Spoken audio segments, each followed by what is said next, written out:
Hey, Hey, what's up, buddy? how are you, man? Good to see you again. Good to see you too. Let me see if I can. My headphones are maybe the way to go as well. It makes the sound a little bit better, even if they're just like iPhone headphones, you know? Can you still hear me okay? Yeah, it doesn't sound like it's reading the headphones, though. You might have to, you know how to change that audio? By the mute button there, it shows what audio it's using. Hmm. Actually, do those have a microphone or no? That's just your headphones. No, I think these do. Maybe they don't. Yeah, They if you might. click that up arrow by the mute button, it says select a microphone, select a speaker.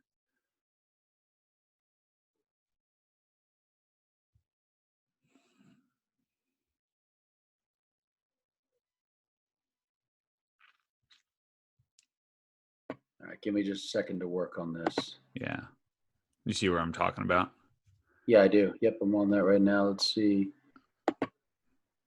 No.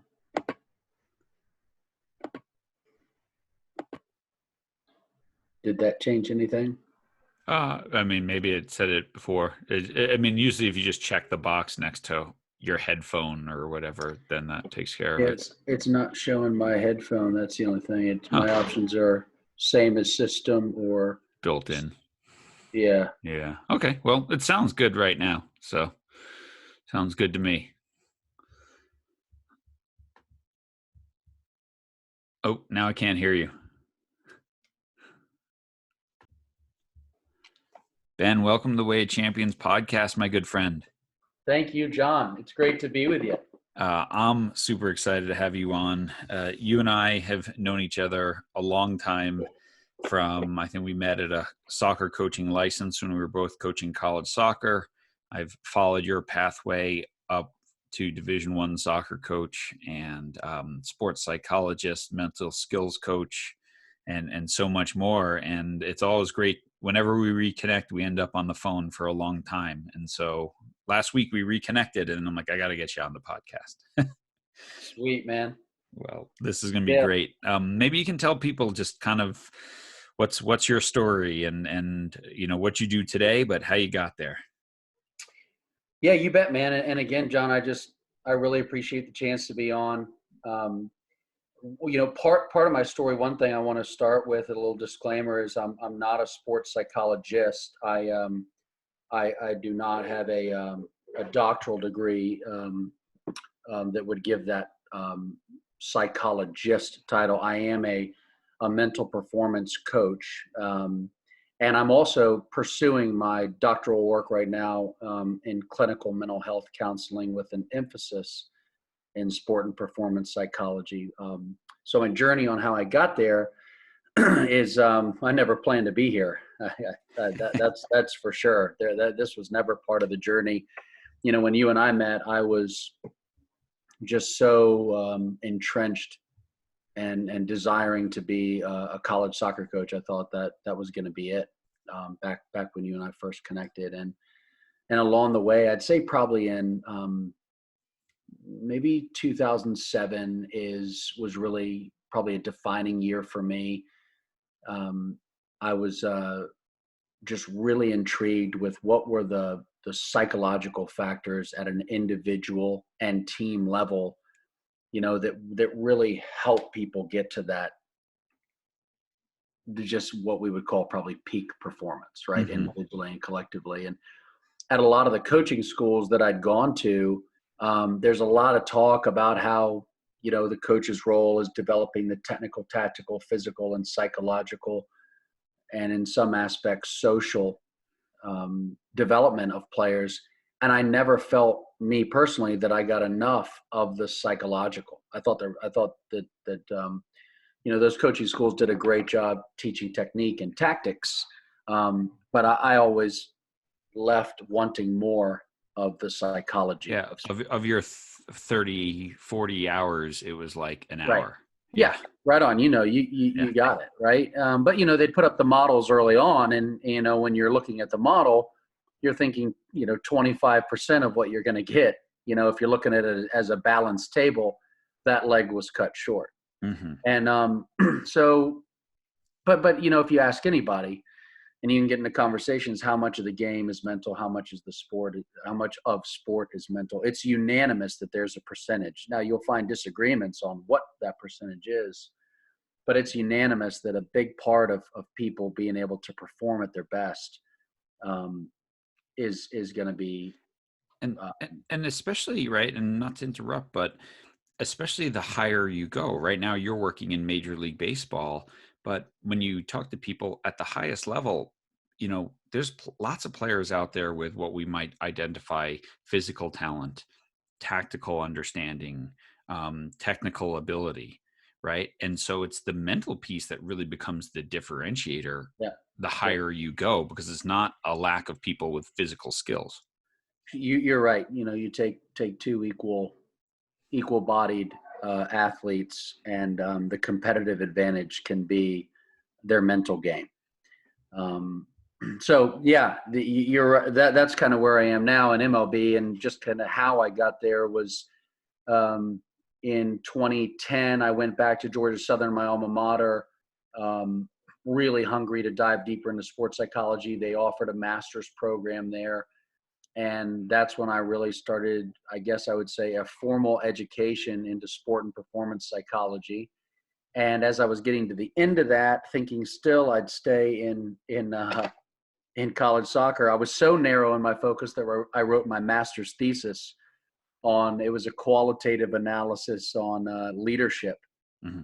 perspectives of Division I men's soccer coaches. So it was really narrow, looking at leadership and coach-athlete relationships. And 2 months later, I was working with Special Operations Forces. I was an embedded I was the mental performance coach for the 75th Ranger Regiment. And that's something that I never, ever saw coming. Having an opportunity to learn from and with those guys, and start to build programs around what you said a minute ago, which is just that, the psychological factors, right? So that if talent is equal and age is equal and opportunities are equal, what is it that gives individuals and groups and teams that competitive advantage? So Mm-hmm.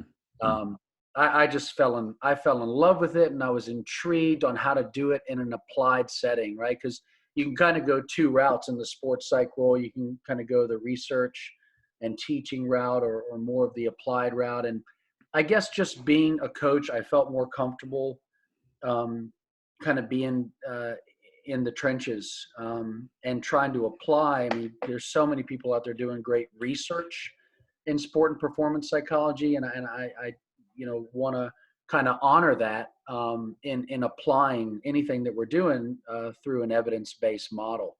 Mm-hmm. The Rangers gave me an opportunity to do that, and then along the way, I went to a conference down at IMG, and I met Dr. Angus Mugford, who's now my boss with the Blue Jays, Mm-hmm. and he is our vice president of high performance. And he kind of meeting him was great, and it's in a lot of ways how I ended up being with the Toronto Blue Jays. I left working with the Rangers and Mm-hmm. became a Blue Jay, and going into my fourth season now. Well, I think this whole idea of, right, research and then applied is so important. And what I've found in my work with Changing the Game Project is how many researchers are so excited when they find someone like yourself who is willing to take what they have found in a lab and see if it works in the real world, right? And I think this is critical. Some of them only write for academics or talk, but most of them are really saying, please take this out, let me know how it works. Because it's one thing in a lab, it's another thing, especially with special forces, when you're getting shot at, right? And so to take it out and work with the team, and if you lose the game, the consequences aren't that high. To do this in the Army Rangers and in a combat situation, if it goes sideways, there's really high consequences there. So I mean, it's great, and I'm sure you found things, as my friend Chris from Belgium says, they're great on paper, they're crap on grass. Yeah. Yeah. Yeah. I like that. Well, and I think you make a great point too there, John, on around, your friend and trying to find what really translates into real life, uh, from paper into performance, so to speak. But I think coaches are doing this too, or I'd probably make an argument that all coaches need to do this. And what I mean on that is, there's a lot of research going on just about probably new and different ways to train players. From a not only a technical standpoint, but probably a physiological standpoint as well. And a lot of the things that I did when I was a coach were just things that my coaches did often to me. I can't Mm-hmm. always say for me, but to me. And then Mm-hmm. I just kind of defaulted back to that, right? Well, that's how we coach, right? That's Like, right. what makes you coach is usually how you were coached. That's right. That's such a big chunk of it is, there's the formal education and then there's the informal, and we all know the phrase more is caught than taught. Mm-hmm. And so I caught a lot of those probably coaching behaviors, some probably less helpful for players, but getting back to this little bit of a conversation on research versus applied. There's so many coaches out there that really want to be and claim to be lifelong learners, and being able to sift through some research on new and better ways to coach players, connect with players.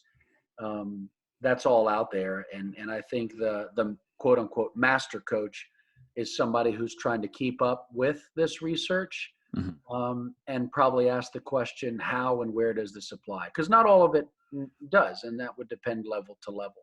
Mm-hmm. Now, do you wish, like, looking back, you mentioned it a little bit before, when you look back on your coaching career, when you were in full-time coaching, what are the things what are the one or two things that you say, man, things that I know now that I wish I knew then? And you've touched on it a little bit, but I think we all do that. I look at myself as a coach at that time, and some things I cringe, Yeah. and I'm like, oh, what was I thinking? And why didn't anyone teach me this before? Because this would have been really good to know. Well, you're really screwing me over by limiting my list to one or two things, because if I were to go back and change Ben Freakley, the coach, you know, 10, 15 years ago, he would probably need a complete makeover. It'd probably be 100 things. Off the top of my head, um, people are more likely to commit to what they help create, and players are more likely, or people are more likely to buy in when they have an opportunity to weigh in. And both of those um, statements are probably when I think the most about my time as a coach. I was very directive in my approach, and I'd like to think that my intent was good, that I was always coming from a good place of wanting to help. But the more time I've spent in performance psychology, or understanding just the coach's role in guiding players to performance excellence, that word is deliberate, guide. Yeah. And I wish I would have probably asked for more permission to come alongside in a player's journey, to have been a lot more patient and curious about what works for them, and about how they see the game and their relationship uh, to their role in the game and their role on a team. But I think being a lot more inclusive and collaborative in my approach would probably have to be number one. It would have to be. There's a great book. I'd love to get a shout out. Am I allowed to give a shout out on the podcast? Of course. Yeah. I mean, I know that you've written some great books. And There's far greater than mine. I promise you well, that. yeah. But the one that I've really been enjoying lately is Stephen Rolnick and Jonathan Fader's book, which is coaching athletes to be their best, motivational interviewing in sport. And I've had a lot of pause moments in there thinking back to my time as a coach. And I think the biggest one, John, really would be just be really uh, trusting that a lot of times, especially older athletes, your college athletes, your professional athletes, really trusting that they're the expert on themselves and they possess a lot of motivation and desire Hmm. to achieve success, just like we do. Hmm. And getting really patient with them and really curious with them and asking some really thoughtful questions um, can help bring about some real intrinsic motivations for them to change or Hmm. even continue on a course that's working.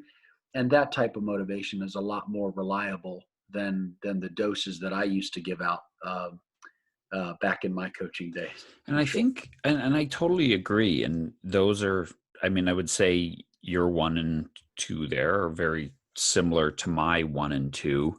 And now I know these, and the biggest challenge I face, and I bet many of our listeners, when you hear that, I think most people who listen to this podcast would agree with that.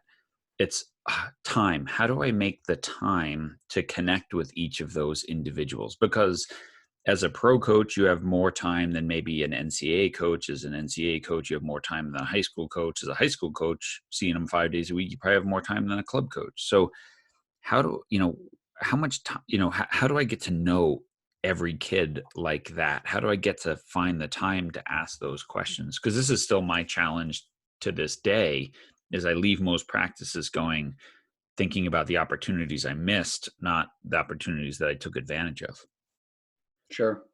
But I think that spirit alone, John, already changes the dynamic. I think just, you know, one thing we do know, and this has been really looked at time and time again. I think in the mid 80s, DC and Ryan really pioneered the self determination theory, and relatedness is just a basic psychological need that we all have. We yearn for relationships.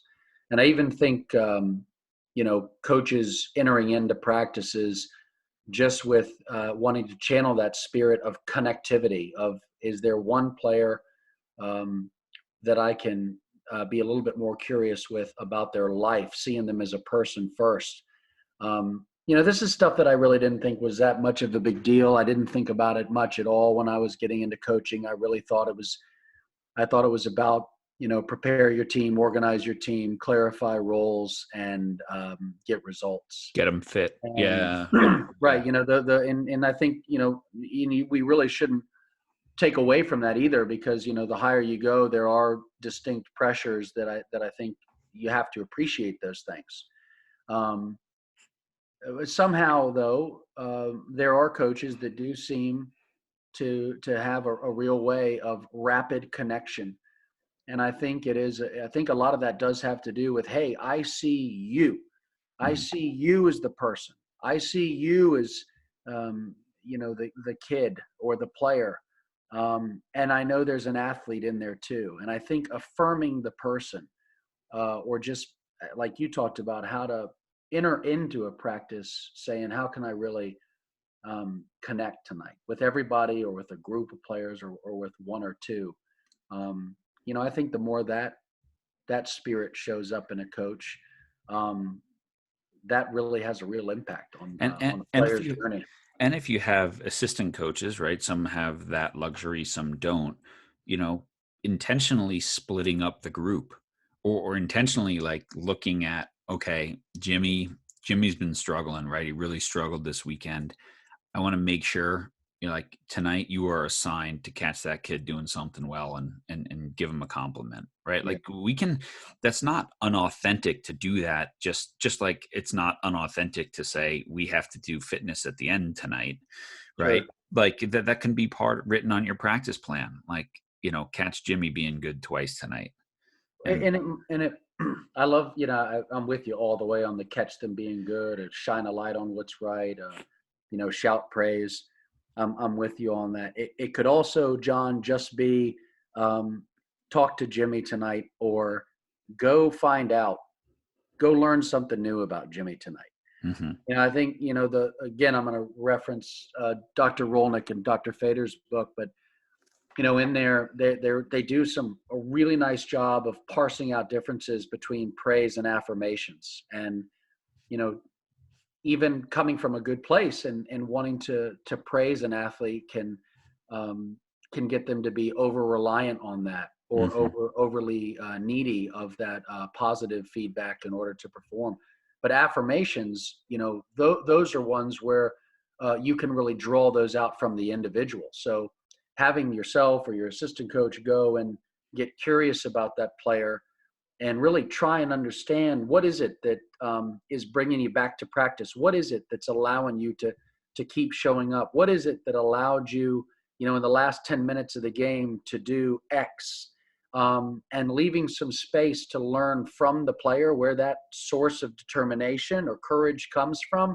Those are the type of affirmations, I think, that can really build upon a player's motivation and probably increase the connection with her and her coach, or him and his coach. Hmm. Yeah, and I like that subtle distinction, um, of sort of praise here and affirmation, which, to use your avatar terminology from before, which is "I see you," right? And how those two things, praise, if that's all they get, can they can become over reliant on it, or it can seem not real. Whereas affirmation, just "I see you." And I think of affirmation also as not being afraid to say, "Hey, Ben, I see you struggling with that. Come here for a second. Let me teach you this quick." Right. And then getting them back in. I mean, all these sort of things are just that little individual moment, and 30 seconds a minute, they make all the difference. They carry a kid. Mm.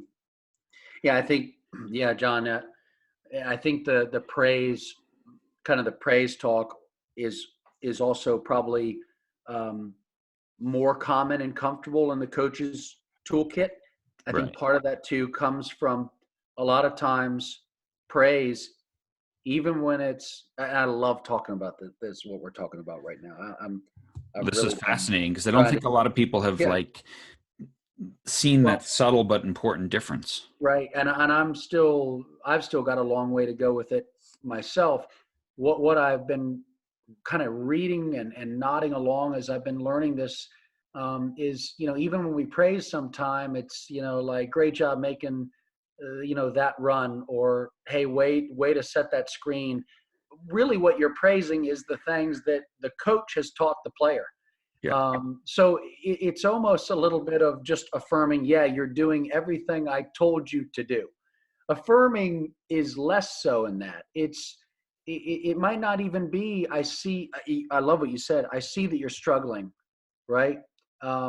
But maybe it's not so much, let me teach you, or it's probably maybe more so, I see that you're struggling. Um, what is it where are you stuck right now? Hmm. Or, oh, in the past, you've really showed some courage, when you've been stuck before. What do you think it would take this time?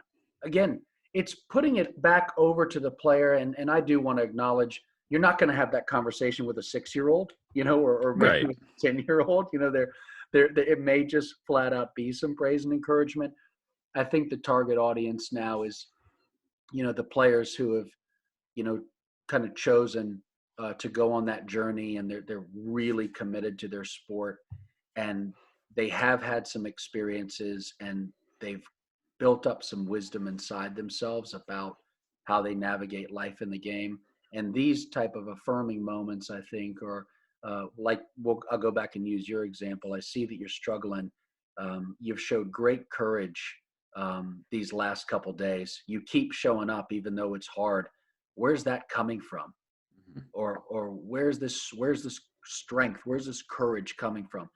And then just stepping back, and letting them um, teach us, because there's something that this book uh, hits at, and it really hit me square in the forehead, which is the writing reflex, which is when we see um, people struggling, we have this need to make it right. And sometimes that need to go in and fix things right away can end up being a barrier to success, instead of letting ourselves be patient first and curious first, and uh, empathizing, trying to put ourselves in their shoes a little bit. Yeah. That type of approach, and it requires a lot more patience. That type of approach may end up helping the player help themselves in the long run. Yeah. And I as you're saying that, I mean, I think every coach has, and I love that, the writing reflex, writing with an RIGHT. Correct. Yeah. Yeah. I gotta make it right now. Yeah, exactly. And we all have that. And we have that because it's like, Jesus, I got to move on and practice here. I can't keep going on this. Like, sorry, you got to figure this out. Let me just solve it for you. And I have that, and you have that, and everyone has that. And yet when we overcome that right there, that's when things like ownership appear. That's when things like creativity appear. Mm-hmm. That's when all these accountability, all these call them character traits, call them whatever you want, that we know play well in the long run, right? That these are qualities that transcend. Even as the game evolves, we'll always want self-organization, we'll always want creativity, we'll always want decision making, and resisting that urge to make it right is where those things evolve. And man, if people take one thing from our talk here, that's it. Like, because I've written that down, and like, yes, and I've never had a word for it before, so I don't know if it's your word. I don't think It's it not, is, but no, it's not my word. It's in some of the early pages of that. coaching athletes to be their best. Yeah, right on. And it is something that I am trying to own, though, and kind of channel that spirit in my conversations with the athletes that I work with, is Mm-hmm. really being mindful as I enter in those conversations that I'm not there to solve their problems. I will absolutely listen to them. And I'd like to craft some thoughtful questions that can get them to expand upon possibilities for change in the future. So Mm-hmm. for them to move toward the best version of themselves. I want to go back for what you said. I loved you hit the buzzwords, about ownership and accountability. And I think coaches, we all do love when teams and players take ownership. And I think when we are aware of the writing reflex, and when we are curious with players, and when we allow them as individuals or teams to come up with the solutions, or maybe some of the possible changes at halftime, or even have a say in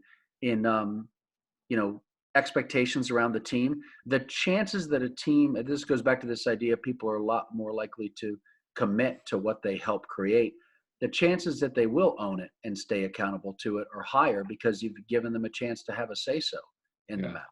Yeah. Yeah, for sure. Some of these words, I did a podcast a year or so ago with some guys from England rugby. And this was a project that they did a couple of years ago, where they looked at, right, soccer, rugby, lacrosse, baseball. The game's always evolving, right? Basketball. I mean, 10 years ago, if you thought every team would have three 3-point shooters on the court at the same time, everyone would be like, come on, Um, so what they said in England rugby was, how do we future proof the game, right? Because if we're working with the elite 16-year-olds right now, we're preparing them for the game 10 years from now. And the tactics are going to be different. The physical preparation is going to be different. The techniques required are going to be different. But what we think will always be required, and they called it cards: creativity, awareness, resilience, decision making, self-organization. Those will always be needed. And this is what overcoming the writing reflex really does, is it enhances all those characteristics. So these two things are like melding together in my mind right now. Mm-hmm. Yeah, cool. That wasn't a question, that was a statement, so let me Well, ask a I'm question. nodding my head along. I'm nodding my head along because especially the resilience piece. I had a really fun conversation this week with a researcher in England. He's kind of devoted a bulk of his work, life's work, Dr. Mustafa Sakar, around assessing resilience factors in athletes, teams, and organizations. So, I think the whole future proofing concept that you learned about with England rugby, and even comparing that to our here and now circumstances of life in 2020 with COVID-19, that Mhm. resilience piece is certainly needed now more than ever. Well, I mean, it's probably a good time to shift gears and talk about that, because we are in these unprecedented times and challenging times, and our role as a coach has really changed, hasn't it? Because all of a sudden we can't get on the field. And so two things here that I want to talk about on that topic. Number one, when you and I were talking last week on the phone, you used this word purposeful, and it really stuck with me. You said a lot of coaches right now are filling this time with just gathering information, but there's no purpose to their study. And it's so important right now to have purposeful learning taking place, so that at the end of this, be it a month, be it 3 months, whatever it is, you're not just sitting there looking at a whole bunch of stuff and I don't know what to do with it. Can you talk about that for a second? Your question is, So why does this need to be purposeful right now? Like, define that. hmm, And I don't know. You said that to me, and it really stuck. And I've used it a couple times since, sure. because I think it matters, right? We're doing this online coaching education Mhm, mhm, course, and said, you know what, our idea here is not just to give you a bunch of information. We want to take you from point A to point Z over the course of six mhm. weeks. Right, right. Well, yeah, I think that started out, John. We were kind of kicking around, like just laughing about how easy it is to be busy right now, in the midst of coronavirus, but a lot harder to be purposeful. I mean, we Hmm. can fill our day with tasks, but that doesn't necessarily mean we've accomplished anything, daily or weekly. From a coaching perspective, and I'm thinking, during and please challenge me on this, but the way I would be looking at this is when coaches get to be back with athletes, and doing the work that fires them up, and that gives them that sense of an enthusiasm and purpose in their own life.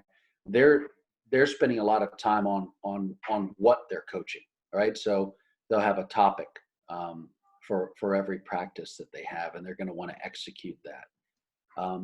I think there's an opportunity right now for coaches really to reflect on, how they coach, and I know that that's like a really big motivation of yours and emphasis of yours, is for people to be really reflective about the work that they do and how they coach, um, Hmm. and which is totally different than the content of what they coach. I mean, Hmm. so I think they're right now to reflect on purpose. Why do I coach? When I look back on uh, who I was as a human or a coach during COVID-19, what do I really want to be proud of? Did I spend that time reflecting on my philosophy? I've seen so many cool things that coaches have been doing, with Zoom calls, or checking in with their players remotely, or setting up different challenges. Um, I, you know, why? Why? I guess is a great question to ask. What's at the heart of all of those connections that coaches are trying to create, or challenges that coaches are trying to create. And so I think the purpose in all of that is, this could really be a time for people to be uh, thoughtful and intentional about about how they coach. Yeah, How, about how the things that again we don't seem to have time for when we're rushing from practice to practice and then coaching a game and then trying to prepare the next week is that's what you're saying. um, that is what I'm saying. Yeah, Yeah. that is Yeah. what I'm saying. Looking at the how of what we engage or sorry, how we engage and how we connect, um, or even just using this time, to look at. I mean, what are the coaches are interested in motivation. Coaches are interested in communication. Coaches are interested in, like we talked about, wanting teams to own it. And there's just, I mean, pretty much right now, most of us, all we have is a computer and a connection to the internet. Mm-hmm. So how can coaches during this time turn their attention toward resources, whether it's stuff that you're doing, other books out there, free, let's see, is it classcentral.com is offering, I think, 8 different Ivy League schools are offering free courses right now. Um, and I don't think this is just for coaches. I think it's anybody that wants to better themselves and Mm-hmm. really kind of clarify their purpose, or whether you call it what's my ideal self. Mm-hmm. I think this is a time for reflection, and reflection is giving serious thought to our attitudes, behaviors, and beliefs, and even goals.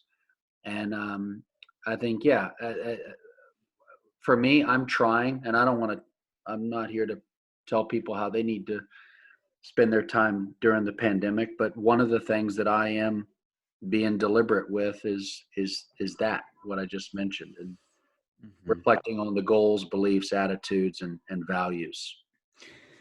Yeah, and like you said, I mean, I think the second part of that is recognizing as a coach that I can better myself, but I also have an opportunity to better my players, even if it's through a virtual connection. And I've been amazed in my own virtual practices that I've run how important this is to kids, right? That we're getting their team together for them. And I don't have to fill an hour and a half of content. I give them 15 minutes and then I let them take over the Zoom call. And it's pretty amazing what 12-year-old boys will do to fill the time, right? But at the end, I'm telling them, hey guys, you got to hang up. It's dinner. It's not like they're sitting there twiddling their thumbs. And so I don't think we can understate or underestimate how much they're missing that connection right now. Mm-hmm. And as a coach, to facilitate that connection, to influence them now, and this goes back to your thing, when I look back at this time, what do I want to be proud of? We can be proud of the fact that we gave kids an outlet and the ability to connect and still come together with their teammates, because some of them are struggling at home right now. Yeah. Yeah, I loved when you showed me that last week of the Zoom calls that you had been setting up. And you're right, we are hardwired for connection, John. So for coaches or leaders, anybody, to create platforms for people to come together, and just think of creative ways to do that. Mm-hmm. Now is not a time to quote unquote black hat our ideas. Oh, this won't work, or oh, that won't work, or people will think that's stupid. This is definitely a go for it time. Throw things against the wall, see what sticks. I think by the end of this pandemic, we're going to have come up with some new ways of working and new ways of connecting. And I really like what you said there. There are some kids, sorry, I shouldn't say I like it, but I identify with what you're saying. There are people at home, kids at home that are struggling. So for coaches to create opportunities to connect, Mm-hmm. uh, that's beautiful. It's beautiful, and I think also, I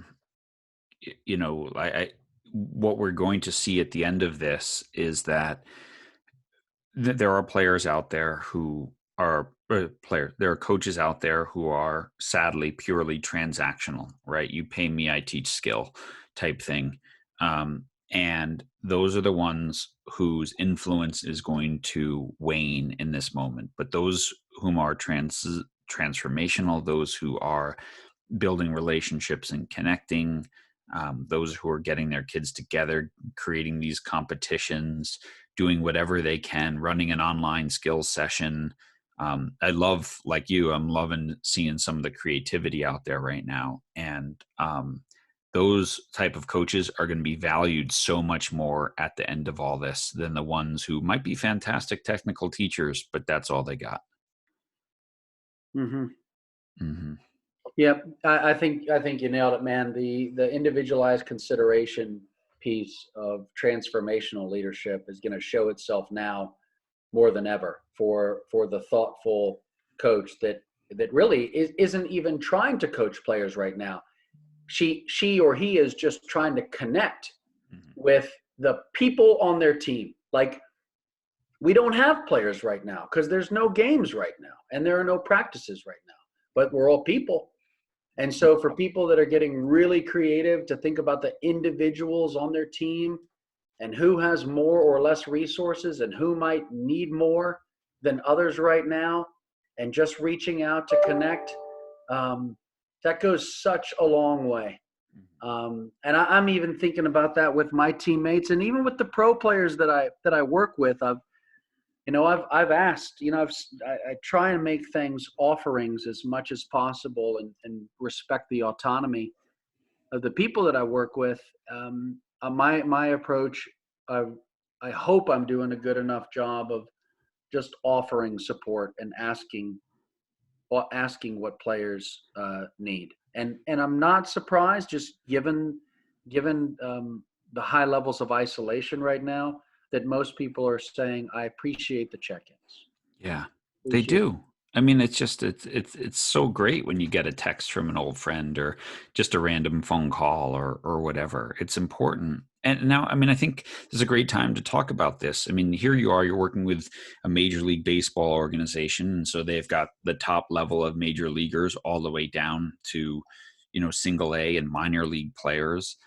And each one of those needs a check-in on a different level, right? Because the established all-star in a major league contract, their concerns in this moment are very different than the single A guy who was saying, this was my make or break it year to get to double A, or the guy in his contract year saying, this is a huge season. All of a sudden it's gone. So how are you connecting on these different levels? Because this is, again, where you really have to understand what is driving him in this moment, what is concerning him in this moment, because it's not the same across the board. It's far from one size fits all.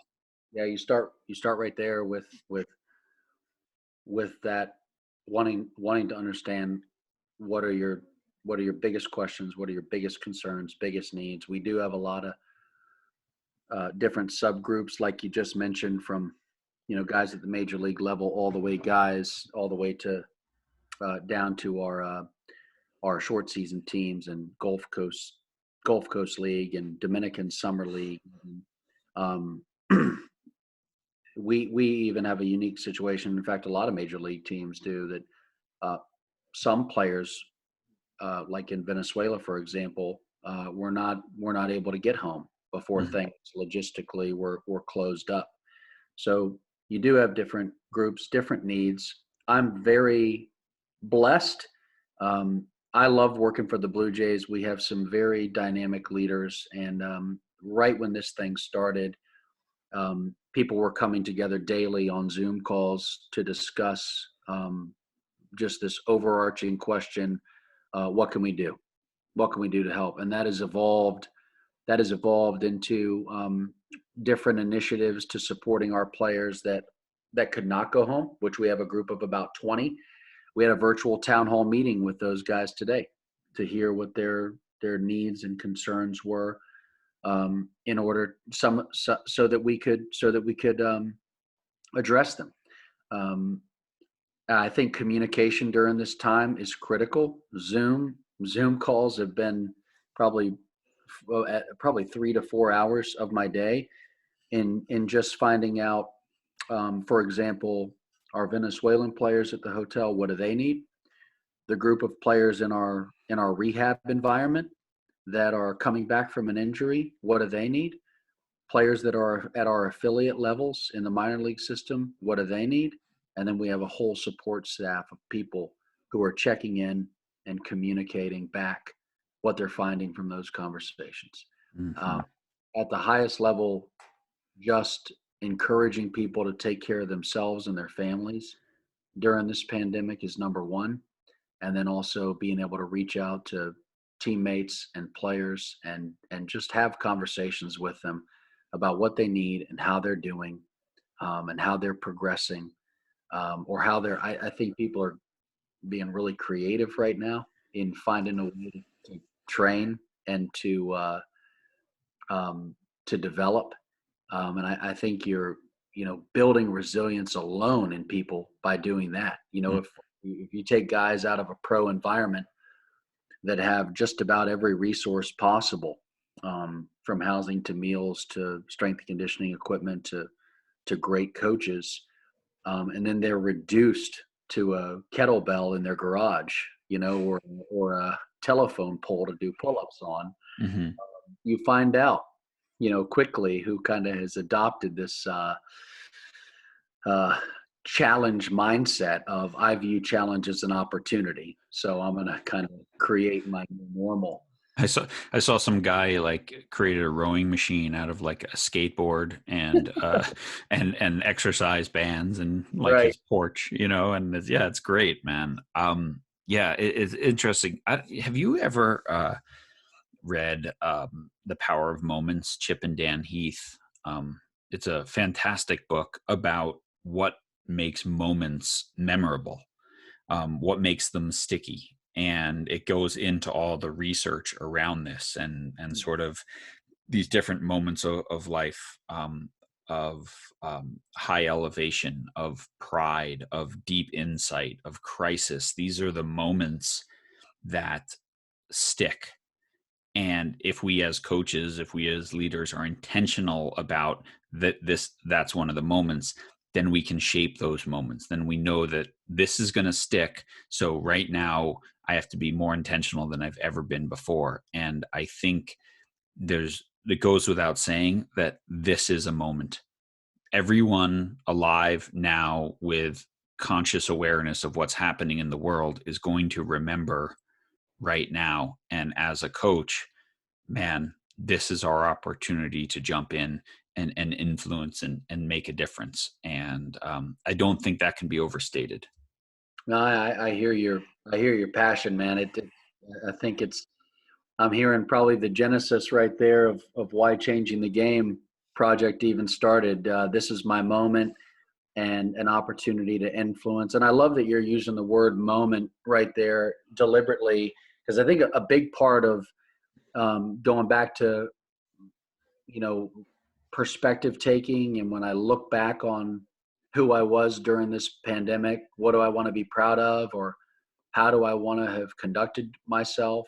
Or where was my focus? I think it's really easy and natural and normal right now for people to disappear into the future, thinking about what if and how long, and really letting that storytelling or fortune teller mind, to think about the future, and that can produce a lot of anxiety. But you use the word moment, and that's something that I'm challenging myself on daily, and challenging any of the players that I work with is, what does it take to really not only get present but stay present with the 24 hours that you have ahead of you. What is it today that you can do really well? What is it today that you can do to a major league standard, or to a pro standard?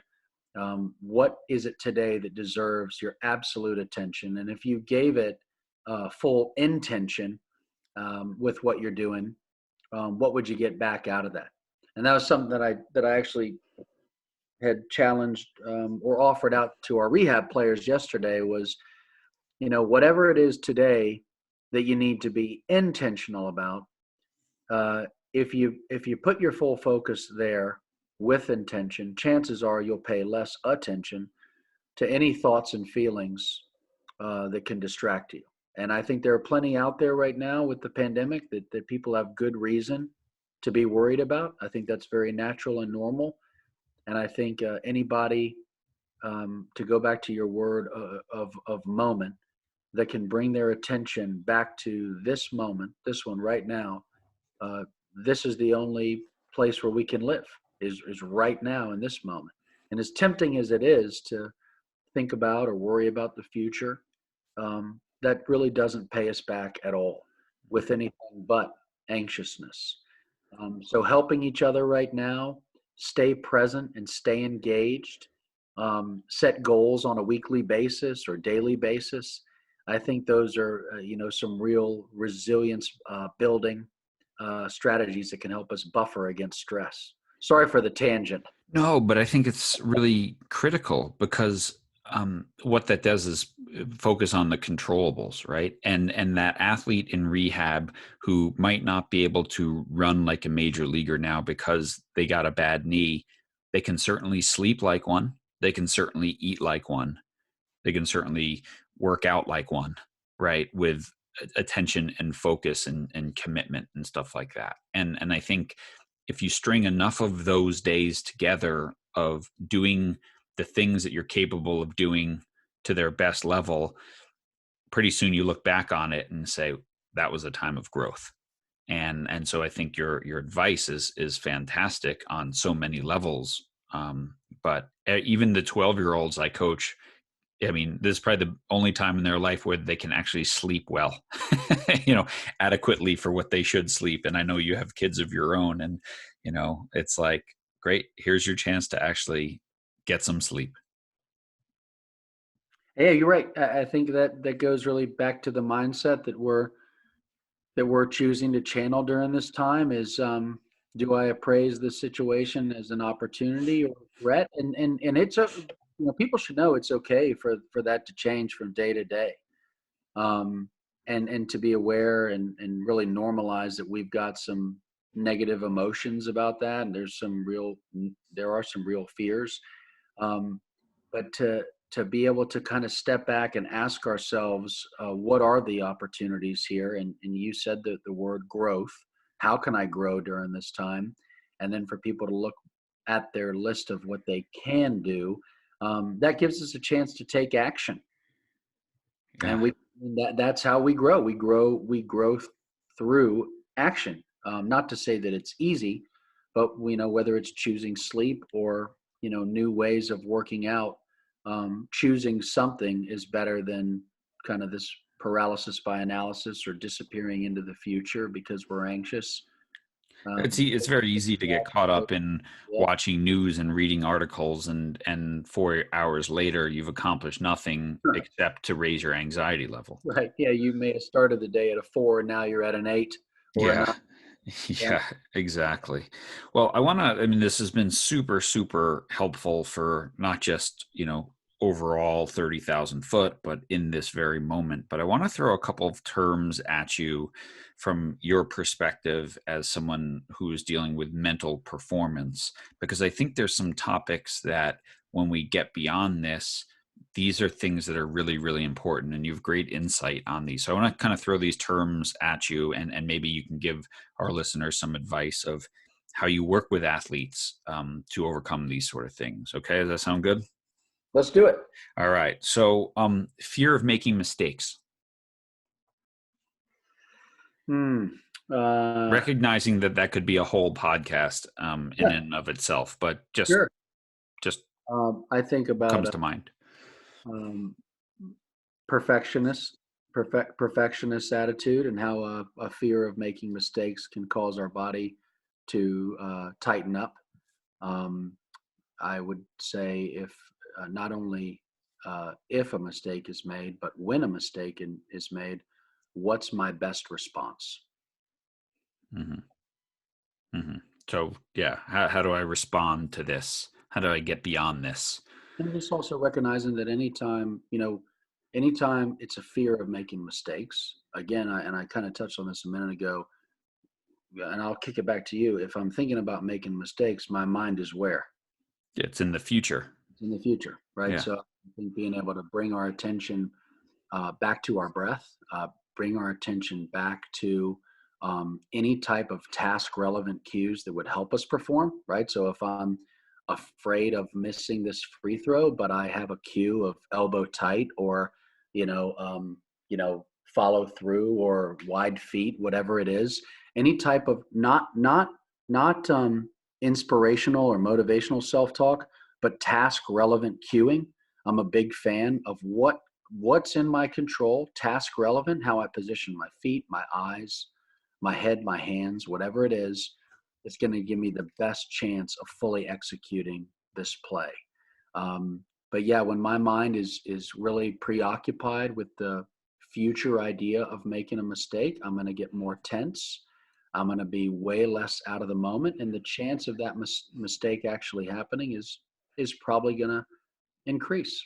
And again, the fear comes not necessarily from the mistake itself, because certainly in something like baseball, right? If only 3 times out of 10 you get a hit, you might be you might be a Hall of Famer. So it's like, it's not that this isn't going to happen, but the fear comes from, what will my teammates think of me? What will my parents think of me? What will the media say about me? What is my Twitter feed going to say? And that gets us so future oriented that I like this idea of like task relevant cueing, Yeah. right? What matters now? Yeah, I think, if it's the fear of making a mistake and if you've really, I mean, there's a phrase we use with the Blue Jays players a lot. It's not a skill unless it holds up under pressure. Hmm. So that moment that you're fearful of making a mistake, um, if you've been working on your mental skills and training your mind, then you will be able to notice that your mind is having the thought that you're going to fail. My mind is having the thought I'm going to miss. My mind is having the thought I'm going to strike out. So thoughts aren't facts. That's one thing we know. Thoughts aren't facts. Just because we think it doesn't mean it is so. So to be able to kind of step back from that a minute and recognize, okay, my mind's having the thought I'm going to fail, and that's in the future. I can now, what can I do? What's a cue? What's a cue that's going to bring me to committed action? So even though I'm worried right now, even though I'm fearful right now, can I still tuck in this right elbow, right? Or can I still widen out my stance? Whatever that task relevant cue is, being able to commit to that regardless of the negative emotions somebody might be experiencing, that's going to give them the best, in my opinion. And this, a lot of this comes from acceptance and commitment training, Hmm. um, which is pretty predominant in the sports performance world and from a sports psychology and That's your PhD study topic, correct? yeah, my Yeah. my Okay. I'm going to doctorate. ask you that. Yeah, I'm going to ask you yeah, that next. So, yeah. But or not quite just to, next, but I want you to talk about that because I think sure, that really got me in the conversation. But I just want to throw a few more terms at you yeah. first. Go ahead. No, just saying. I think one, recognize him. Okay, I'm having the thought. Thoughts aren't facts. How do I engage my breath? We know that the parasympathetic nervous system, once we take that deep exhale, we can have a lot more feelings of peace, a little bit of sense of control. How do I feel my breath? Is there a task relevant cue that I can give myself in the moment? Any of those things, if you find yourself thinking, and I love the phrase, get out of your head and get into the game, that's how we get back into the game. Hmm. Hmm. Love it. Um, I was going to ask confidence, but I think we kind of touched on it there. Those two go together. What about identity? Especially, you probably work with athletes, and we've all know them where their whole identity is tied up within the sport, right? It's not John, the guy who plays soccer and does everything else, but it's John, the soccer player. Because I know a lot of people who get to the highest level, those two things are very interconnected.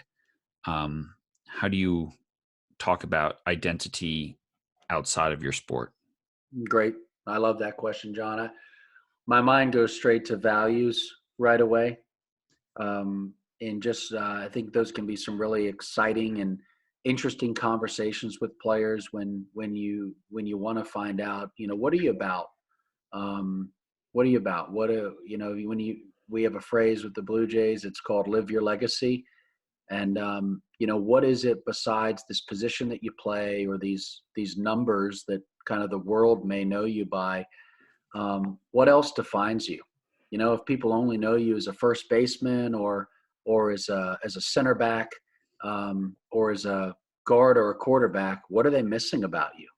What do you really value in life, and where do you how do you tap into that in your athlete identity, as well as just who you are as a person in general? I think when you can have those conversations, and that's part of the athlete's journey early on, um, that can help them ease when they are transitioning out of sport. There's a big body of research out there about athlete transitions. Mm-hmm. Very few athletes get to leave the game at the highest level on their own terms. Mm-hmm. And uh, helping understand values and what other knowledge, skills, and abilities they have beyond their sport expertise. I would say those are two areas that come to mind. Yeah. And it's interesting. I think you and I talked about this on the phone last week. I had a conversation with a guy named Seth Taylor, who works a lot in the soccer world. And he said, so many of our coaches are people who have left the game as a player and they've never come to terms with that. And so they sort of are carrying a lot of baggage into coaching because they don't really want to let go of the game, and how that can negatively influence their coaching if that's where they choose to go next. Any thoughts on that? That's really a smart observation from Yeah. Seth. If people have left the game not on their own terms and have mixed emotions about it, and they bring them into their quote unquote new life as a coach, I could see how these individuals would be really kind of dysregulated um, if they haven't been able to make peace with themselves about the fact that they're no longer a player. Mm-hmm. And then to somehow kind of hang their hopes and dreams on the players that they're now coaching, or associate their identity with the results of the team. I could see how that could be really conflicting and difficult. Mm-hmm. Yeah, I mean, you think, I mean, I, when he said that to me, I'm like, I think that was me, Yeah. early on. And, Yeah. not, and then you bring this thing to like, well, how can you not get that? That's so easy. I could do that. Right. Or I've been there, I've done that. And yeah, you sort of, again, that, per, that promotes interference with that connection and that understanding of the person in front of you, because you haven't, made yourself better yet. Awesome.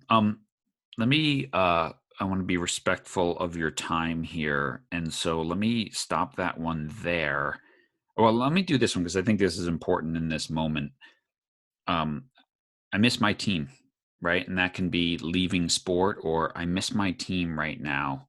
How can, when an athlete is, or someone who's injured, right? And I've been separated from this group that has become what I'm all about. What's your thought and advice there? You're saying like currently with this pandemic, or just Well, overall? both. I mean, how many players, right? They do their ACL, and all of a Oh, sudden, right. they're Yep. 6 months, 7 months separated from that group of people that they come together with 5 times a week. Okay. Yeah. Yeah. The psychology of injury. So you touched on this one earlier, actually, with this idea of what can people do. Um, so I think this is where you know coaches and athletic trainers and strength coaches and mental performance coaches have to come together and be really on the same page by putting the athlete in the center. So whether it's a high school team, a college team, or a pro team, those resources are somewhat available to different levels. But at a minimum, let's just say it's the high school player, that coach and the athletic trainer, or the coach and the doctor that did the surgery, um, to be able to come up with a list of what's possible, to co-create that with the athlete. What are you interested in right now? It is really going to be easy for an athlete to kind of disappear during that time psychologically, Mhm. and lose those feelings of connectedness. Um, I saw it when I was a college coach. There was a player who, you know, maybe a month out of being cleared for ACL, he tore it again. And I mean, that really took a toll on him mentally. I think you create as many opportunities for those people to be connected as possible. Even little things like, bringing at college settings, bringing a bike, a recumbent bike out to, not recumbent bike, but a exercise bike out to a practice field where an athlete could, ride the bike, or do some of the physical stuff out when the team is around, for a sense of connectedness, or bringing the injured athlete on a road trip, and spending the extra money to do it when coaches can. But also nothing just beats checking in regularly, but not asking the question, "How you doing?" or "How's your knee feeling?" Like, I think that's like the worst thing that when I talk to injured athletes, I'm like, what pisses you off, or what don't you like? And it's like, I'm sick and tired of people asking me how I'm doing, or how does my arm feel. Like, people know it doesn't feel good and it sucks to be injured. Like they want a shirt that says "Don't ask about my Yeah, injury." something like that. Something like that. But going back again to like motivational interviewing, and the whole, idea of this just being curious is, just coaches just checking in with, this is simple stuff, but it still plays of just like, "Hey, I'm thinking about you, and what's been going on," or, if this is in season, it's, what are your thoughts on how the team played last night? Anything that would um, touch on relatedness is a big predictor of motivation. So touch on relationships, or even just autonomy. Given the player choices, here's what we have going on this week. I'd like you to be a part of some of these things. What on this list is of most interest to you? Hmm. And I think those are ways that you can kind of keep the injured athlete, you know, as close to it as possible, and feeling connected. Love it. Perfect. All right. Last piece here. I've kept you on a long Let time. me Oh, just say go. one Yeah. more thing on that. Sorry. I mean, goal setting and visualization are also too during a rehab process, when you combine, injury and sports psychology. Mhm. Things like goal setting, like visualization, those have been shown to be pretty good predictors of heightened mood states, and Mm. even in some cases faster recovery times when you're blending physical rehab with sports psych stuff. So goal setting, visualizations, things like that.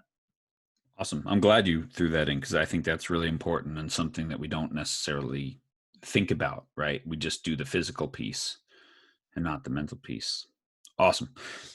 Last piece. Your PhD. We talked about this last week, and acceptance and commitment theory.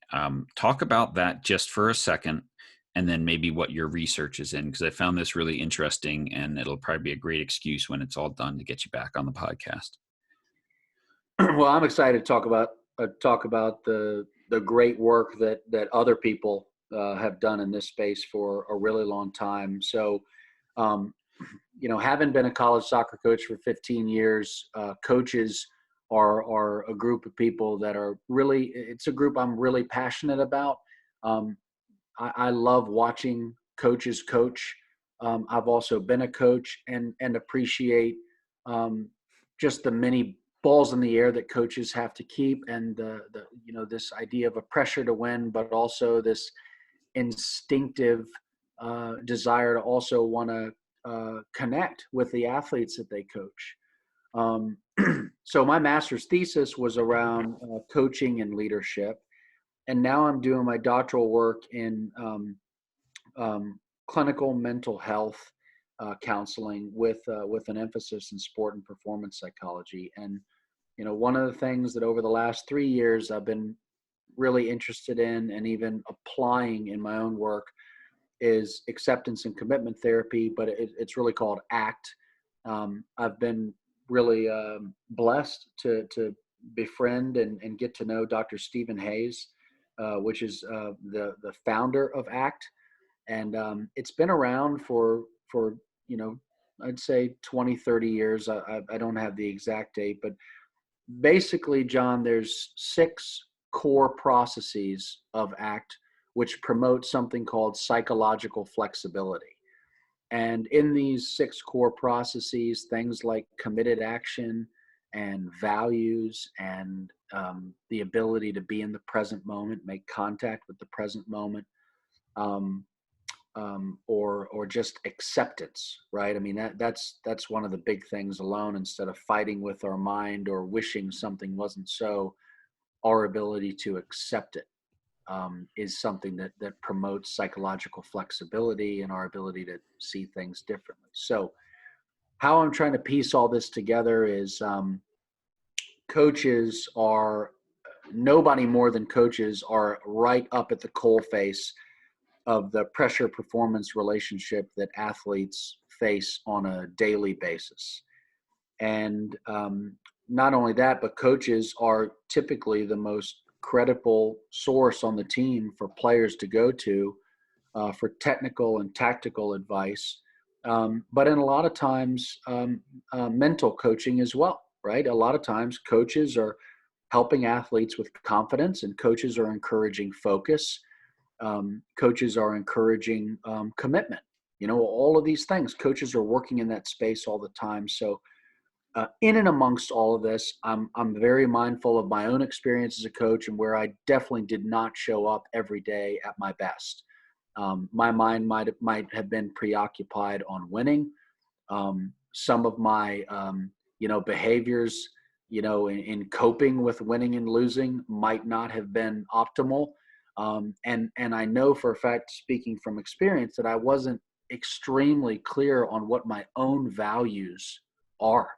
So I'm just wondering, going forward, as I go deeper into my doctoral work, is I am interested in helping coaches understand acceptance and commitment, and wondering if coaches kind of take a liking to that and an interest in it, or even would be open in getting trained up in it, if that would help them show up for their teams more present, more engaged, more comfortable in their own skin, more ready to relate to and with their players. And if that would have an improvement in the coach's own life, have an improvement in the coach's relationship with herself, himself, and the team, and maybe even would this have an impact on performance? So those are kind of a lot of the questions that I have up in the air right now. I've got a long way to go on it, but I love coaches. I absolutely believe in the work that they do with athletes, and if in somehow, shape, or form, me studying acceptance and commitment with this group will be of value, then that's something that kind of motivates me to pursue it. Mm. I love it. And as you say that, I always go back to the Joe Ehrman quote: to be a better coach, be a better you. And I Yeah. think the only way you can be a better you is, again, to understand and accept who you are, and then commit to growing and being better. And this is why I was fascinated by this research, and maybe some listeners here will say, I'll be your guinea pig. So Right on. yeah, so Yeah, we'll reach that out. would be great. I would love that. And I want to, John Wooden as well said, best way to improve the team is to improve yourself. And I can distinctively remember days sitting in my office as a college coach, looking at the schedule and disappearing into the future about, oh, we'll win this game. Oh, those guys are going to be tough. That might be a loss. Oh, this might be a win. And all I was doing was getting myself really, really, really, really anxious, and showing up at practice, and that anxiety probably driving a lot of training, and manifesting that into players. Mm-hmm. So you asked me at the beginning, what are 1 or 2 things I wish I would have done better? had I known about acceptance and commitment when I was a coach, I do believe that would have helped me get more clear on my values, understand when my mind wasn't present, be more clear on where to direct my attention, and work on just how to kind of let go quicker and accept faster, and develop some of that psychological flexibility, or AKA mental toughness. Mm. I think it's going to be a fantastic bit of research. How can people connect with you, Ben, if they're interested in that, if they're just interested in the other work that you're doing and want to follow you? What's the best way for people to find you? They can find me. I'm on Twitter at BC Freakley, Freakley, and I have a website, benfreakley.com, and then my email address is ben.freakley@bluejays.com. Beautiful. Well, this has been fantastic. I have nowhere left to write on my question sheet right now because, usually like I'll go through these podcasts and there'll be one little quote that I'm like, there's the title of the podcast. And I've got like 6 for you. So I'm going to have to do some work here, let James listen to it and distill this down. But Ben, this was fantastic. Thank you so much for being on The Way of Champions. This was a great gift to our listeners. John, it's been a pleasure, man. I appreciate the questions, and thanks for having me on as a guest, man. This was awesome.